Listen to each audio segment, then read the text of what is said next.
संरक्षण एवं जलवायु परिवर्तन मानव अस्तित्व के समक्ष वैश्विक चुनौती। जीआईएस प्रवक्ता पुरुष महिला मुख्य परीक्षा हेतु हिंदी निबंध। उपयुक्त उदाहरण। प्रकृति हमारी आवश्यकताओं की पूर्ति कर सकती है, किंतु हमारे लालच की नहीं। महात्मा गांधी। पृथ्वी मनुष्य की संपत्ति नहीं है, मनुष्य पृथ्वी के परिवार का एक सदस्य है। विकास तभी सार्थक है जब वह प्रकृति के साथ संतुलन स्थापित करे। जल, जंगल और जमीन केवल संसाधन नहीं, बल्कि मानव सभ्यता के जीवन आधार हैं। सतत विकास वर्तमान और भविष्य की पीढ़ियों के बीच न्याय स्थापित करने का माध्यम है। भूमिका। भारतीय संस्कृति में प्रकृति को सदैव जीवनदायिनी शक्ति के रूप में स्वीकार किया गया है। हमारे प्राचीन दर्शन में वसुधैव कुटुंबकम की भावना केवल मानव समाज तक सीमित नहीं है, बल्कि संपूर्ण पृथ्वी और सभी जीव जगत के साथ सह अस्तित्व का संदेश देती है। मानव सभ्यता का विकास प्रकृति की गोद में हुआ है। वायु, जल, भूमि, वन, नदियां और जैव विविधता मानव जीवन के आधार स्तंभ हैं। किंतु आधुनिक विकास की अंधी दौड़, अनियंत्रित औद्योगिकरण, प्राकृतिक संसाधनों का अत्यधिक दोहन और उपभोक्तावादी जीवन शैली ने पर्यावरणीय संतुलन को गंभीर रूप से प्रभावित किया है। आज जलवायु परिवर्तन केवल पर्यावरण की समस्या नहीं रह गया है, बल्कि ये मानव स्वास्थ्य, कृषि, अर्थव्यवस्था, सामाजिक स्थिरता और वैश्विक सुरक्षा से जुड़ी हुई चुनौती बन चुका है। इसलिए पर्यावरण संरक्षण वर्तमान युग की सबसे बड़ी आवश्यकता और मानवता का नैतिक दायित्व है।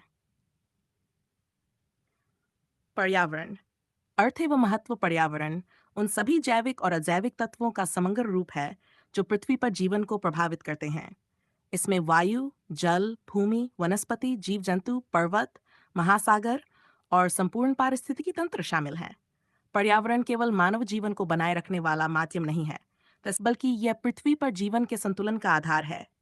यदि पर्यावरणीय संतुलन बिगड़ता है तो इसका प्रभाव संपूर्ण मानव सभ्यता पर पड़ता है। वर्तन। अवधारणा।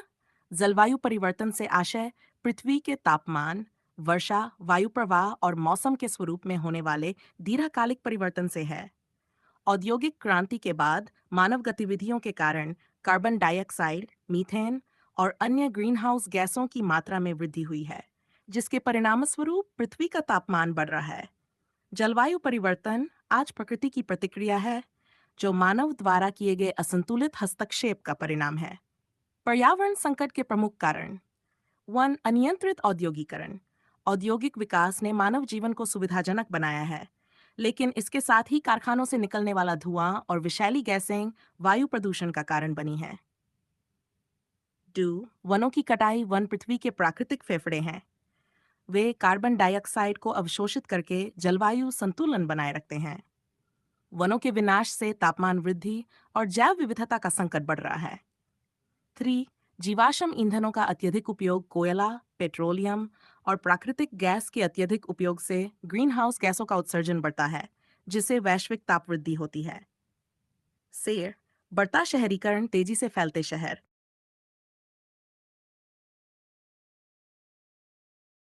बढ़ता शहरीकरण, तेजी से फैलते शहर, कंक्रीट का विस्तार, वाहनों की संख्या में वृद्धि और ऊर्जा की बढ़ती मांग पर्यावरण पर अतिरिक्त दबाव डाल रही है। 5, उपभोक्तावादी जीवन शैली। आधुनिक समाज में आवश्यकता से अधिक उपभोग की प्रवृत्ति ने प्राकृतिक संसाधनों के अत्यधिक दोहन को बढ़ावा दिया है। भारतीय दृष्टिकोण। प्रकृति के साथ सह अस्तित्व। भारत की संस्कृति में प्रकृति संरक्षण की भावना प्राचीन काल से विद्यमान रही है। भारतीय परंपरा में नदियों, वृक्षों, पर्वतों और जीव जंतुओं के प्रति सम्मान का भाव दिखाई देता है। भारतीय दर्शन ये संदेश देता है कि मनुष्य प्रकृति का स्वामी नहीं, बल्कि उसका एक भाग है। इसलिए विकास की प्रक्रिया में प्रकृति के साथ संतुलन बनाए रखना आवश्यक है। जलवायु परिवर्तन के गंभीर प्रभाव। जलवायु परिवर्तन का प्रभाव केवल तापमान वृद्धि तक सीमित नहीं है, बल्कि यह पृथ्वी के संपूर्ण जीवन चक्र को प्रभावित कर रहा है। इसके परिणामस्वरूप प्राकृतिक संतुलन में व्यापक परिवर्तन दिखाई दे रहे हैं। 1, वैश्विक तापमान में वृद्धि। ग्रीन हाउस गैसों की बढ़ती मात्रा के कारण पृथ्वी का औसत तापमान बढ़ रहा है। इसके परिणामस्वरूप अत्यधिक गर्मी, हीट वेव और मौसम की अनिश्चित घटनाएं बढ़ रही हैं। 2, जल संकट। जलवायु परिवर्तन के कारण वर्षा चक्र प्रभावित हो रहा है। कहीं अत्यधिक वर्षा और बाढ़ की स्थिति उत्पन्न होती है, तो कहीं सूखे और जल संकट का सामना करना पड़ता है। 3. कृषि एवं खाद्य सुरक्षा पर प्रभाव। भारत जैसे कृषि प्रधान देश में जलवायु परिवर्तन का सीधा प्रभाव कृषि उत्पादन पर पड़ता है। तापमान वृद्धि, अनियमित वर्षा और जल की कमी से फसलों की उत्पादकता प्रभावित होती है, जिससे किसानों की आजीविका पर संकट उत्पन्न होता है। जैव विविधता का संकट। पृथ्वी पर पाए जाने वाले अनेक जीव जंतु और वनस्पतियां बदलते पर्यावरण के कारण विलुप्ति के खतरे का सामना कर रहे हैं। जैव विविधता का संरक्षण पारिस्थितिक संतुलन के लिए अत्यंत आवश्यक है। 5. मानव स्वास्थ्य पर प्रभाव। प्रदूषण और जलवायु परिवर्तन के कारण श्वसन संबंधी रोग, जलजनित रोग तथा गर्मी से संबंधित स्वास्थ्य समस्याएं बढ़ रही हैं। भारत पर जलवायु परिवर्तन का प्रभाव। भारत की भौगोलिक विविधता और कृषि आधारित अर्थव्यवस्था के कारण जलवायु परिवर्तन का प्रभाव यहाँ अधिक गंभीर है। हिमालयी क्षेत्र पर प्रभाव। हिमालयी ग्लेशियरों के पिघलने से नदियों के प्रवाह और जल सुरक्षा पर प्रभाव पड़ सकता है। कृषि संकट। अनियमित मानसून, तापमान वृद्धि और प्राकृतिक आपदाओं के कारण कृषि उत्पादन प्रभावित होता है। प्राकृतिक आपदाओं में वृद्धि, बाढ़, सूखा, चक्रवात और अत्यधिक वर्षा जैसी घटनाओं की तीव्रता बढ़ रही है। 4. तटीय क्षेत्रों पर खतरा। समुद्र स्तर में वृद्धि के कारण तटीय क्षेत्रों में रहने वाली जनसंख्या प्रभावित हो सकती है। पर्यावरण संरक्षण। संवैधानिक आधार। भारत के संविधान में पर्यावरण संरक्षण को विशेष महत्व दिया गया है। अनुच्छेद 81 का राज्य को निर्देश दिया गया है कि वह पर्यावरण, वन और वन्यजीवों की रक्षा तथा सुधार का प्रयास करे। अनुच्छेद 21 का प्रत्येक नागरिक का मूल कर्तव्य है कि वह प्राकृतिक पर्यावरण की रक्षा करे तथा जीव जंतुओं के प्रति करुणा रखे। अनुच्छेद 201 उच्चतम न्यायालय ने समय समय पर जीवन के अधिकार को स्वच्छ और स्वस्थ पर्यावरण के अधिकार से जोड़ा है। पर्यावरण संरक्षण हेतु प्रमुख कानून। भारत में पर्यावरण संरक्षण के लिए अनेक कानून बनाए गए हैं। 1. पर्यावरण संरक्षण अधिनियम एस। यह पर्यावरण की सुरक्षा के लिए व्यापक कानून है। वन संरक्षण अधिनियम यानी 80 वनों के संरक्षण और अनियंत्रित वन कटाई को रोकने के लिए बनाया गया। जैव विविधता अधिनियम 2002 जैव संसाधनों के संरक्षण और सतत उपयोग के लिए महत्वपूर्ण है। राष्ट्रीय हरित अधिकरण अधिनियम 2000 पर्यावरण संबंधी मामलों के शीघ्र समाधान के लिए राष्ट्रीय हरित अधिकरण की स्थापना की गई। भारत सरकार के प्रमुख प्रयास। भारत ने पर्यावरण संरक्षण और जलवायु परिवर्तन से निपटने के लिए अनेक पहल की हैं। राष्ट्रीय स्वच्छ वायु कार्यक्रम वायु प्रदूषण को कम करने के लिए प्रारंभ किया गया। नमामि गंगे कार्यक्रम गंगा नदी के संरक्षण और पुनर्जीवन के लिए महत्वपूर्ण अभियान। 3. राष्ट्रीय सौर मिशन नवीकरणीय ऊर्जा को बढ़ावा देने की दिशा में महत्वपूर्ण कदम। 4. मिशन लाइफस्टाइलमेंट पर्यावरण अनुकूल जीवन शैली को बढ़ावा देने का प्रयास। 5. अंतर्राष्ट्रीय सौर गठबंधन भारत की पहल पर स्थापित यह संगठन सौर ऊर्जा के उपयोग को बढ़ावा देता है।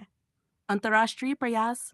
जलवायु परिवर्तन वैश्विक समस्या है, इसलिए इसके समाधान के लिए अंतर्राष्ट्रीय सहयोग आवश्यक है।